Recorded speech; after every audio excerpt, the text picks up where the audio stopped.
a primeira a ganhar 5 vezes a Copa do Mundo. A seleção brasileira é considerada por muitos como a melhor do mundo. No vídeo de hoje, a gente vai fazer uma pequena viagem pela história, relembrando todos os 5 títulos de Copa do Mundo do Brasil. Se você é brasileiro, acho que vai gostar bastante do vídeo. Ele pode ficar um pouquinho longo, mas tentamos fazer de uma forma bem especial, beleza? Então senta confortavelmente aí e bora começar.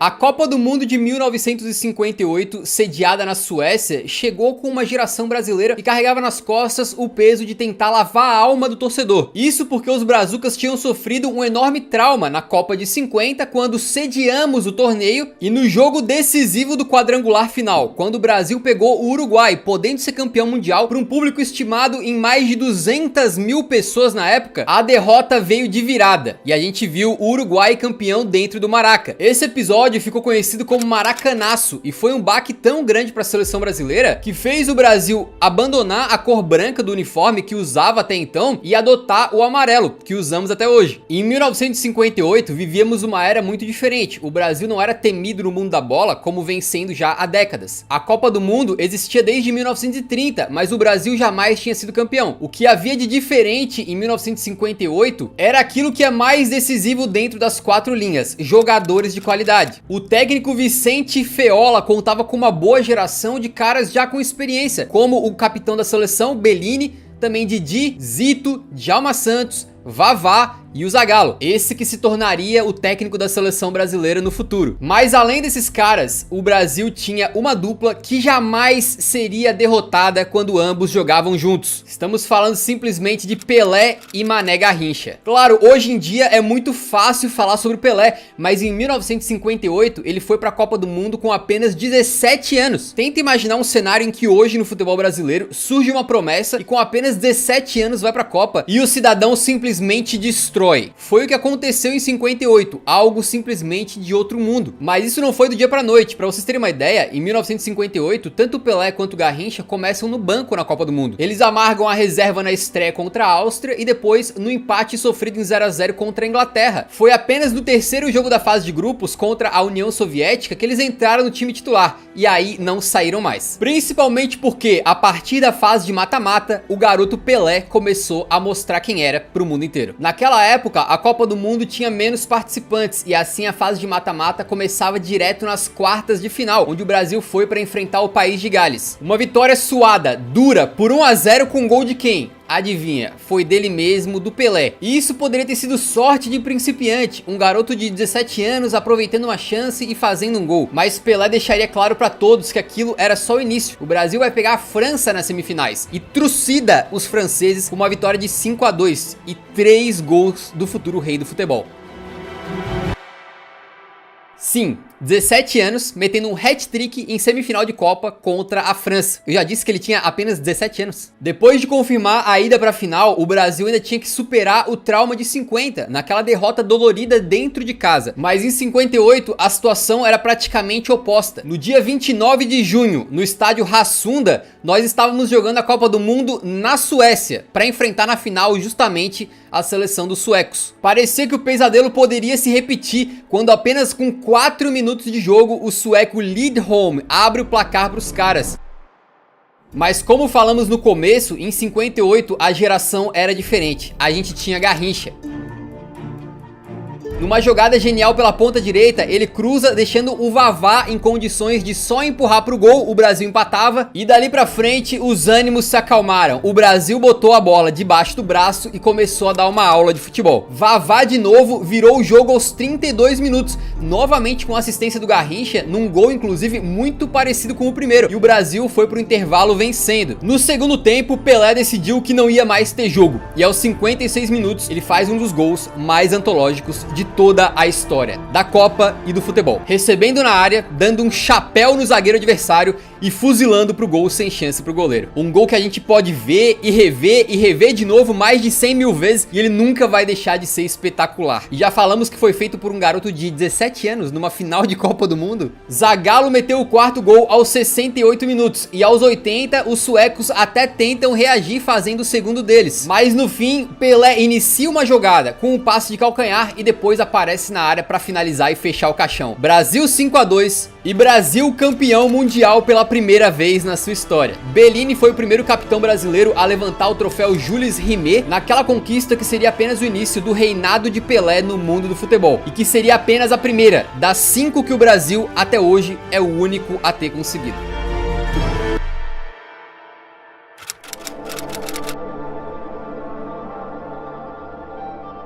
Se o Brasil chegava com traumas e inseguranças para o Mundial de 58, para a Copa de 1962 no Chile, a situação era oposta. Pelé e Garrincha chegavam como dois dos melhores jogadores do mundo, mais experientes, consolidados e líderes de uma seleção que chegava cheia de moral, não em busca do seu primeiro título, mas sim de um bicampeonato. O comando técnico não pertencia mais a Vicente Feola, ele havia sido substituído por Aimoré Moreira, que decidiu basicamente dar continuidade ao trabalho do seu antecessor. O retrato disso é que na estreia da Copa do Mundo de 62, 9 titulares tinham começado jogando na final da Copa de 58. Num grupo com Tchecoslováquia, México e Espanha, não havia dúvidas que o Brasil era favorito. E isso se confirmou com uma boa estreia contra o México com gols de Pelé e Zagallo. Mas no segundo jogo, um grande baque. Contra a Tchecoslováquia, Pelé se lesionou. E não foi apenas um incômodo muscular ou algo do tipo. Foi uma lesão que tiraria o rei de todo o restante da Copa. Para piorar, o Brasil empatou aquela partida em 0-0, o que levantava a dúvida. Será que sem o Pelé vai dar? Imagina como seria perder Romário em 94 ou Ronaldo em 2002. Um desfalque aterrador. O escolhido para o lugar do Pelé foi um camarada chamado Amarildo e ele não decepcionou. No terceiro e último jogo da fase de grupos, ele marcou os 2 gols que deram a vitória para o Brasil sobre a Espanha por 2-1. Amarildo provaria que naquela Copa de 62 o Brasil poderia se dar ao luxo de algo inacreditável: perder Pelé. Isso porque ao lado do rei jogava outro craque geracional, Mané Garrincha. E logo nas quartas de final, a seleção canarinha despacha a Inglaterra por 3-1, com 2 do Mané e 1 do Vavá. Nas semifinais, o Brasil repetiria o que aconteceu na Suécia e enfrentaria os anfitriões do torneio, o Chile, com Garrincha novamente metendo o jogo no bolso, marcando 2 gols que com mais 2 do Vavá geraram um 4-2 para cima dos chilenos. A vaga para a final estava carimbada e no dia 17 de junho de 1962, no Estádio Nacional do Chile, o Brasil ia então em busca do seu bicampeonato. A decisão foi justamente contra a única equipe que o Brasil não tinha conseguido vencer na Copa, a Tchecoslováquia, naquele jogo em que o Pelé se machucou. E assim como na final de 58, os adversários começaram melhor e marcaram um gol logo no começo, com o Masopust infiltrando na área e só tendo o trabalho de tirar do goleiro. Mas quis o destino que Amarildo, o camarada que substituiu Pelé, empatasse o jogo com uma jogada brilhante na ponta esquerda e uma finalização cruzada. No segundo tempo, o Brasil mostra a sua superioridade. Amarildo, que jogava no Botafogo naquela época, assim como Garrincha, faz mais uma jogada brilhante na ponta e cruza no segundo pau, na cabeça do Zito, que virou o jogo. E pra fechar a conta, o goleirão da Tchecoslováquia entrega a paçoca e o Vavá não perdoa. Brasil 3-1, bicampeão do mundo de forma incontestável, superando a adversidade de perder o seu melhor jogador por praticamente todo o torneio. Com aquela conquista, o Brasil alcançava Itália e Uruguai, que também tinham vencido 2 Copas do Mundo cada um. E a partir então de 1962, nenhuma seleção jamais conseguiu ficar acima do Brasil na lista de maiores campeões da Copa do Mundo. Com essa Copa do Chile, ficava provado que a seleção brasileira era a melhor do planeta e que os fantasmas do passado tinham sido exorcizados por essa geração. O capitão Mauro Ramos ergueu a 2ª taça Jules Rimet da história do futebol brasileiro e que, como sabemos, não seria a última. Se você tá curtindo esse vídeo, saiba que esse canal aqui, o Eurofut, está comprometido em criar muito conteúdo sobre Copa do Mundo. Então, para ter certeza que você não vai perder os próximos vídeos, faço o convite para você se inscrever no canal. É só clicar no botão vermelho que está embaixo do vídeo e, se possível, ligar o sininho das notificações. Assim você não perde nenhum outro vídeo de Copa que a gente lançar. E eu acho que você vai gostar muito das produções que a gente faz aqui. Se você não gostar, depois é só se desinscrever, não tem problema nenhum. Mas dá esse voto de confiança pro nosso trabalho, beleza?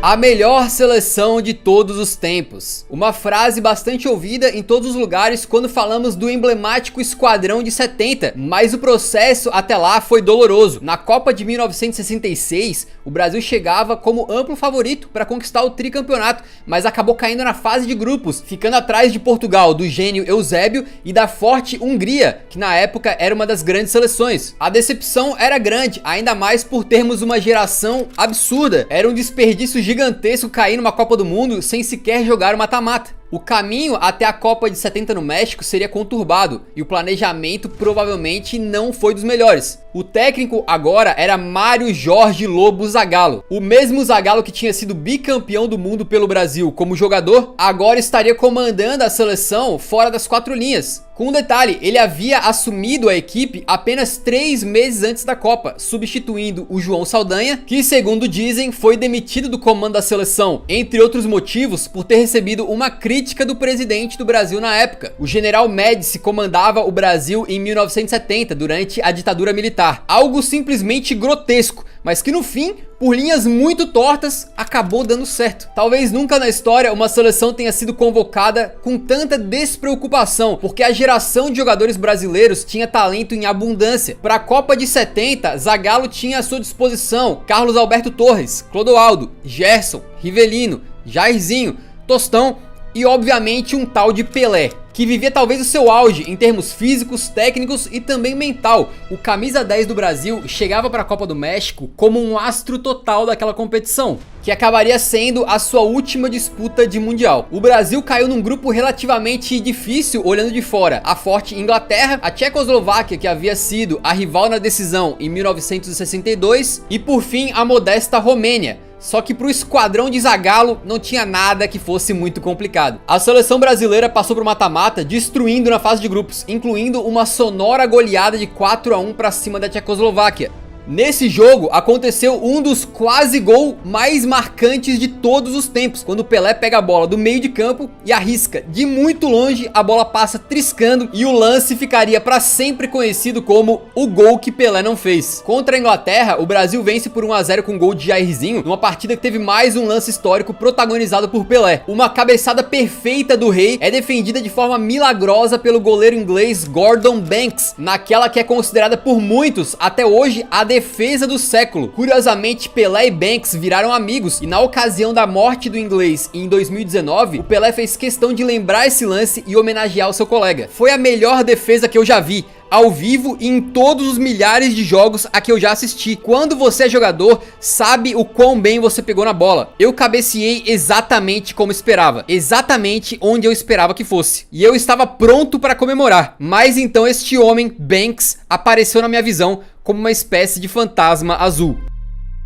O mata-mata da Copa novamente começou nas quartas de final, com o Brasil enfrentando o Peru num confronto sul-americano, com a seleção peruana tendo um dos maiores jogadores da sua história na época, o Teófilo Cubillas. Mas não foi o suficiente para ameaçar o esquadrão de 70, que ganhou por 4-2 com gols de Rivelino, Jairzinho e 2 de Tostão. Não era a Copa América, mas o Brasil novamente enfrentaria um sul-americano nas semifinais. Vinha o Uruguai. Embora fosse uma situação completamente diferente, era uma chance de ouro pro Brasil se vingar do Uruguai depois daquele desastre na final da Copa de 50, 20 anos antes. O Brasil despachou a Celeste por 3-1, com gols de Clodoaldo, Jairzinho e Rivelino.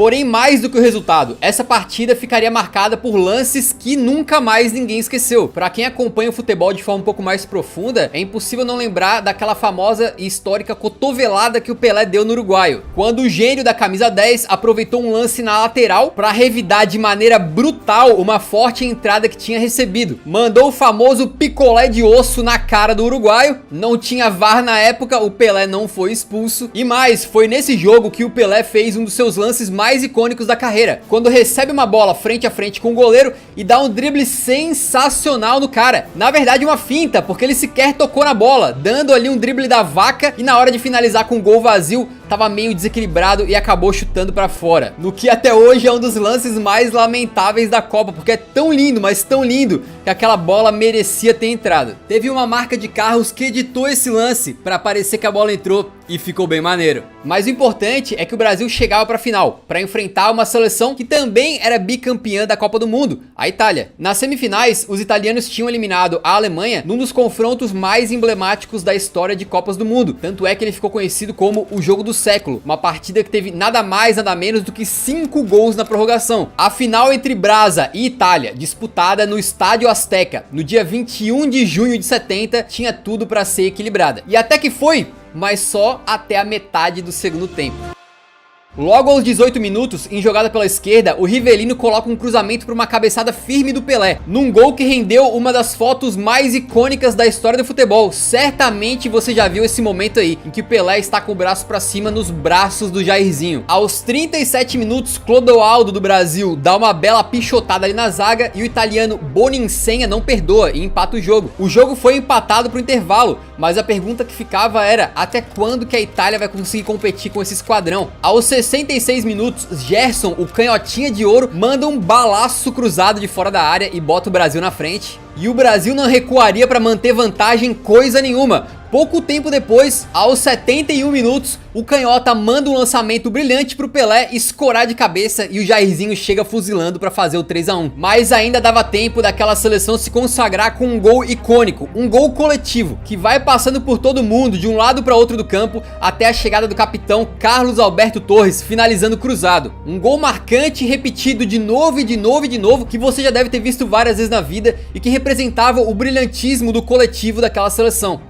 Brasil 4, Itália 1, uma das vitórias mais acachapantes das finais de Copa do Mundo, que apenas confirmou o que já se sabia: o Brasil de 70 era imparável, não havia adversário à altura, e não foi à toa que o Brasil encerrou aquela Copa com 100% de aproveitamento. Nessa jornada, Jairzinho meteu gol simplesmente em todos os jogos da Copa do Mundo. Zagallo se tornou a primeira pessoa no planeta a conseguir ganhar a Copa, tanto como jogador quanto como treinador, e Pelé se tornava ali o primeiro e até hoje o único jogador da história a vencer 3 Copas do Mundo.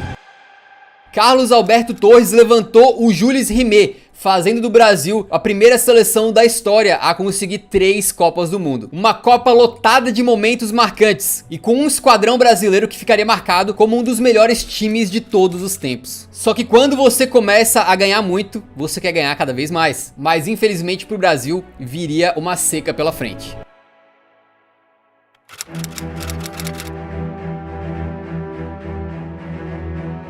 Entre os anos de 58 e 70, o Brasil da era Pelé tinha disputado 4 Copas do Mundo e vencido 3, um desempenho impressionante e sem precedentes, que havia deixado o trauma de 50 no passado e estabelecido uma nova potência do futebol mundial, que botava medo em todos os adversários. Depois dali, mesmo com Pelé aposentado da seleção brasileira, parecia que o Brasil poderia caminhar para mais títulos. O tetra, o penta, parecia ser questão de tempo, mas não foi bem assim que as coisas aconteceram. Em 74, 78, 82, 86 e 90, foram 5 Copas do Mundo em que o Brasil sequer conseguiu chegar à final. Nesse meio tempo, a gente assistiu a diversas histórias memoráveis na Copa do Mundo, como a Alemanha de Beckenbauer, que foi construída com base no Bayern de Munique, o carrossel holandês de Rinus Michels e Cruyff, que virou uma das seleções mais marcantes da história das Copas. A Itália do artilheiro Paolo Rossi, que castigou severamente o Brasil. O desempenho apoteótico de Maradona em 86, que reverbera nas conversas sobre futebol até hoje. Mas nada de Brasil. E não era por falta de qualidade. Entre os anos de 70 e 80, o Brasil contou com uma abundância de talento,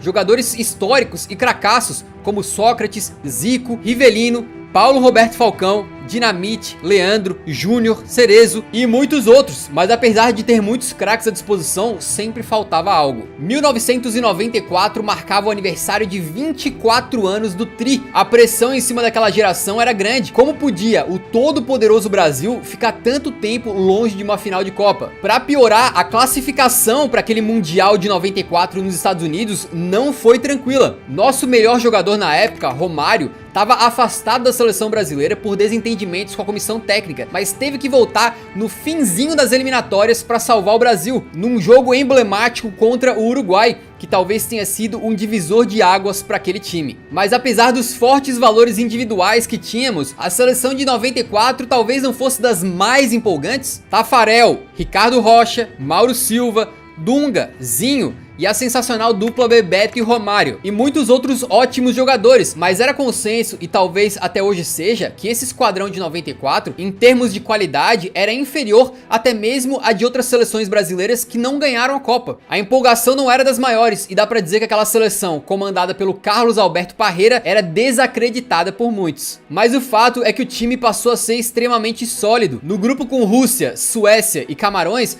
passou com 2 vitórias e um empate, apenas um gol sofrido, 6 gols marcados. Romário, que até pouco tempo atrás estava fora da seleção brasileira, marcou em todas as 3 partidas.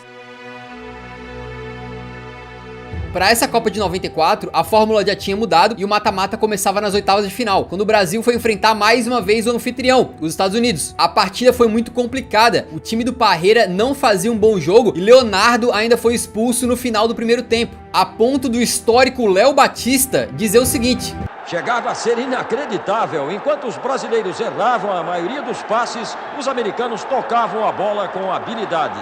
Esse jogo tava tão esquisito que o Romário, um dos atacantes mais letais da história do esporte, recebeu uma bola, driblou o goleirão americano e desajeitado chutou pra fora com o gol vazio. Mas viria dos pés dele a jogada pro gol de Bebeto, que sacramentou a vitória magra por 1-0, de um jogo que acabou sendo extremamente perigoso, mas o Brasil superou esse susto. Nas quartas de final, mais um momento de arrepiar pro torcedor brasileiro. O Brasil enfrentava a Holanda e Romário abriu o placar num cruzamento do Bebeto. O segundo gol brasileiro, marcado pelo próprio Bebeto, rendeu aquela comemoração icônica em que ele homenageia o filho que esperava na época, feto que depois viria a se tornar o jovem Matheus, que jogou aí no Flamengo e no Sporting de Portugal. Mas apesar desse ser o gol do 2-0, o Brasil cederia o empate para a Holanda, deixando aquele jogo muito arriscado e com a vitória só vindo mais pro final. Em outro lance emblemático, aos 80 minutos de jogo, Branco cobra uma falta de muito longe, numa bola que, repare, quase bateu no Romário antes de entrar. O baixinho tirou a bunda do caminho,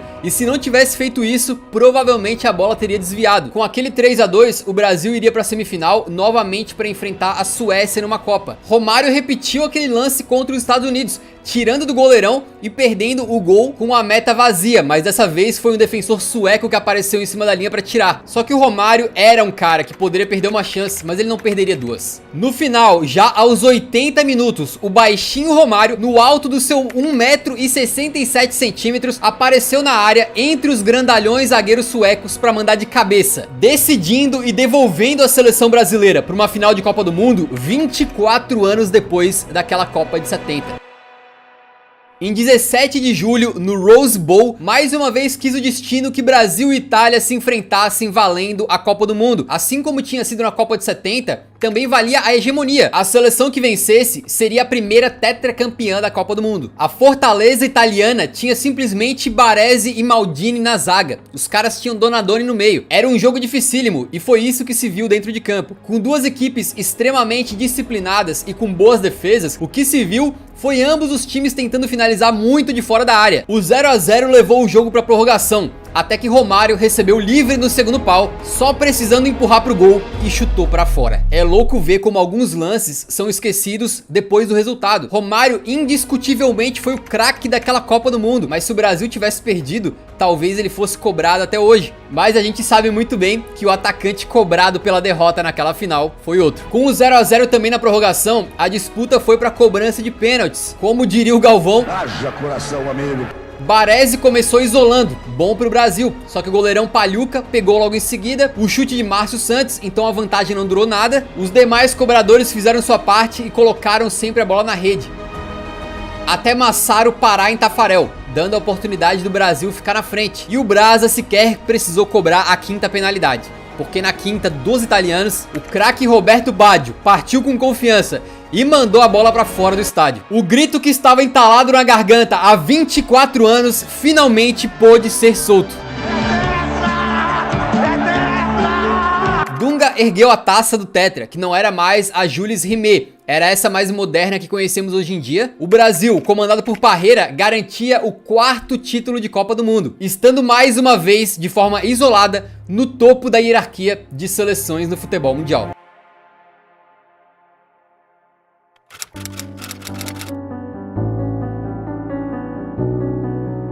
Depois da conquista do Tetra em 94, o Brasil retomou a sua confiança e não demorou nada para conseguir chegar em mais uma final de Copa. Em 1998, liderados pelo gênio Ronaldo, que em 94 tinha assistido o tetracampeonato do banco, né, ainda novinho, agora fazia uma dupla épica com o Rivaldo, que levou o Brasil à sua 6ª final de Copa, ainda que esse jogo não seja de boa lembrança para os brasileiros. Mas mesmo perdendo, o fato é que aquela geração mostrava que tinha um alto nível e deu lampejos do que viria a ser visto em 2002. Pra você ter uma ideia, em 97, Ronaldo Fenômeno tinha sido eleito bola de ouro, enquanto o Rivaldo ganhou a honraria em 99. Não é todo dia que os dois principais jogadores de uma seleção chegam para uma Copa do Mundo com bolas de ouro embaixo dos braços. Então a expectativa para o Mundial, sediado conjuntamente na Coreia do Sul e no Japão, era altíssima, até porque junto com Ronaldo e Rivaldo, vinham mais vários jogadores que também estavam em ótima fase. Os excelentes Marcos, Cafu, Roberto Carlos, Lúcio, Gilberto Silva e, claro, o jovem Ronaldinho Gaúcho, que vinha despontando como um craque da bola. Mas nem tudo eram flores. O técnico Luiz Felipe Scolari, o famoso Filipão, tinha assumido o comando da seleção brasileira apenas um ano antes da Copa, após várias tentativas e erros no comando da seleção. E mesmo ele não teve vida nada fácil, porque conseguiu a proeza de ser eliminado da Copa América com uma derrota para a seleção de Honduras. Filipão não foi demitido e aos trancos e barrancos o Brasil acabou conseguindo se classificar para a Copa nas eliminatórias. Hoje é muito fácil pra gente falar bem daquela seleção de 2002, mas antes da Copa era mais uma vez um time que chegava desacreditado, que inclusive tinha flertado com a possibilidade de sequer classificar para o Mundial. Para aumentar essa desconfiança, Filipão deixou de fora da Copa o Romário, que vinha em ótima fase, já que os dois tinham tido desentendimentos. Mas de todas as turbulências, talvez a pior tenha sido o triste caso do Ronaldo Fenômeno. O gênio que explodiu e se tornou sem dúvida nenhuma o melhor jogador do mundo, passou a sofrer com sérias lesões no joelho, com especial para aquela do dia 12 de abril de 2000. Foi nessa data que Ronaldo, depois de um período de recuperação numa lesão no joelho, volta a vestir a camisa da Inter de Milão e com pouquíssimo tempo em campo tenta dar um drible e o joelho dele simplesmente estoura novamente, rompendo tendões, ligamentos, numa lesão absurdamente séria que gerou imagens que até hoje chocam todo mundo que vê. Parecia que Ronaldo estava perdido para a Copa de 2002. Foi um longo período de 15 meses de recuperação para o Ronaldo, que de forma surpreendente conseguiu voltar e garantir uma vaga entre os convocados para a Copa. Muitas dúvidas, muita insegurança, muita incerteza,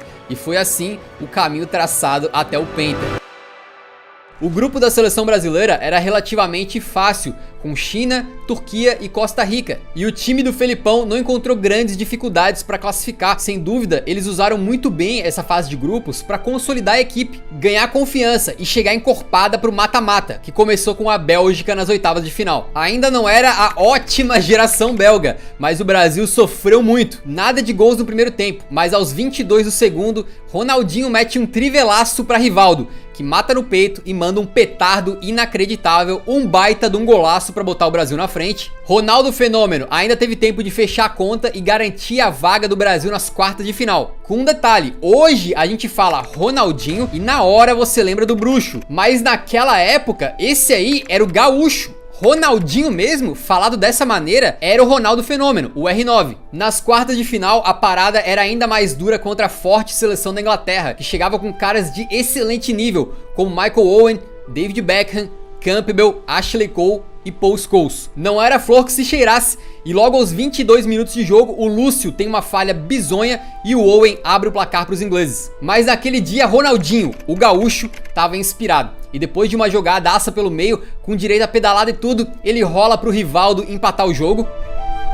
E no segundo tempo, ele protagoniza um lance histórico. Numa falta de muito longe pro Brasil, Ronaldinho vai cobrar pra botar a bola na área e... caixa! Gaúcho jura até hoje de pés juntos que ele tentou finalizar, que não foi um cruzamento que acabou dando em gol por sorte. E o Brasil então, com essa pintura do Ronaldinho, chegava em mais uma semifinal. O adversário era a Turquia, que tinha feito uma campanha surpreendente e que o Brasil tinha conseguido vencer na fase de grupos por 2-1 num jogo um pouco mais difícil. O detalhe é que antes dessa partida aconteceu um caso muito curioso daquela Copa do Mundo, porque Ronaldo, de forma surpreendente, apareceu com o famoso e icônico corte cascão, que ele fez sob o pretexto de desviar o foco da imprensa, que falava muito da condição física dele, e que com essa jogada de marketing espetacular conseguiu desviar a atenção dos jornalistas para começarem a falar do seu novíssimo penteado. Os turcos fizeram um jogo duro e tentaram mais uma vez complicar a vida do Brasil, e até conseguiram, mas no começo do segundo tempo, um gol de biquinho de Ronaldo Fenômeno foi suficiente para botar o Brasil em mais uma final de Copa. E na comemoração daquele gol, mais uma foto icônica, Ronaldo apontando com o dedinho com o corte cascão. No dia 30 de junho de 2002, no Estádio Internacional de Yokohama, o Brasil se preparou então para enfrentar a temida Alemanha na final da Copa. Um time que talvez, de nome para nome, não tivesse tantas valências individuais como a seleção brasileira, mas que, apesar de tudo, era a Alemanha. É sempre uma seleção que não dá para subestimar. Só que se a Alemanha é a Alemanha, Ronaldo Fenômeno é Ronaldo Fenômeno. Após um primeiro tempo equilibrado, no segundo, aos 67 minutos de jogo, um lance que pra mim chega a arrepiar os cabelos tudo, cara. Ronaldinho, o Fenômeno, que vinha de uma lesão seríssima, tava tão no topo do mundo, tão voando, tão recuperado, que pega a bola, tenta passar no meio de dois, cai, levanta, desarma o adversário, passa pro Rivaldo, que mete um canhotaço pro gol, e o resto vocês já sabem. O experiente goleirão Kahn bate roupa e Ronaldo tava lá pra completar. Um gol que certamente você já viu muito a parte final, mas que poucas vezes a gente lembra do começo. O início do lance tem drible, queda, recuperação, desarme, arrancada e finalização. Tudo isso em poucos segundos, para um jogador que um ano antes nem tinha joelho direito. E não parou por aí, já que na reta final do jogo, aos 79 minutos, o Kleberson avança pela meia direita e toca no meio pro Rivaldo. O craque Brazuca faz um lindo corta-luz, deixando o Ronaldo de frente pro gol para finalizar, no cantinho de Oliver Kahn, num lance que é quase um crime não contar como assistência pro Rivaldo, né? E que decidiu de vez a parada, dando o pentacampeonato para o Brasil.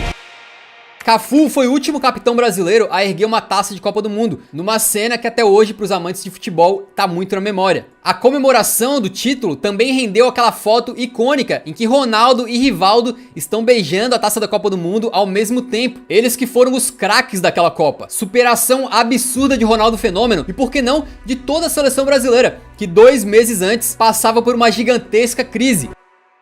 Acabou!